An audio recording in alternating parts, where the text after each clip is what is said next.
Hello மாமா, சொல்லுமா. எங்க இருக்கீங்க? ஆட்டோ ஸ்டாண்டில் தாம்மா இருக்கேன். ஆல்ரெடி 3 மாசம் தள்ளி போயிருக்கு மாமா. டாக்டர் போன வாரமே செக்கப்புக்கு வர சொல்லியிருந்தாங்க. நீங்க இந்த வாரம் போலான்னு சொல்லியிருந்தீங்க. இன்னைக்கு போலாமா மாமா? என்னம்மா பண்ணுறது, காலேருந்து சவாரியே இல்லாமல் இருக்கம்மா. இப்போலாம் யாரும்மா ஆட்டோவில் வராங்க, எல்லோரும் ஓலா உபர்னு புக் பண்ணி போக ஆரம்பிச்சிட்டாங்கம்மா. சவாரி வந்தவொடனே கண்டிப்பாக வந்துடுறேம்மா.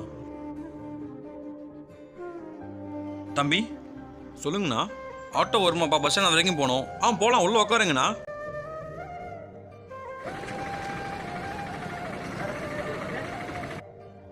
இந்தாப்பா அண்ணா, 100 ரூபா தானே ஆச்சு, இதில் அதிகமாக இருக்குண்ணா. பரவாயில்ல, வச்சுக்கப்பா. ரொம்ப தேங்க்ஸ்ண்ணா. பரவாயில்லப்பா. என்னம்மா பண்ணுறது, காலேருந்து சவாரியே இல்லாமல் இருக்கம்மா. இப்போலாம் யாரும்மா ஆட்டோவில் வராங்க, எல்லோரும் ஓலா உபர்னு புக் பண்ணி போக ஆரம்பிச்சிட்டாங்கம்மா. சவாரி வந்தவொடனே கண்டிப்பாக வந்துடுறேம்மா. ஆட்டோ வருமாப்பா, பஸ் ஸ்டாண்ட் வரைக்கும் போகணும். ரெடியாக இருமா, வந்து ஹாஸ்பிட்டல் கூப்பிட்டு போகிறேன். சரிங்க மாமா.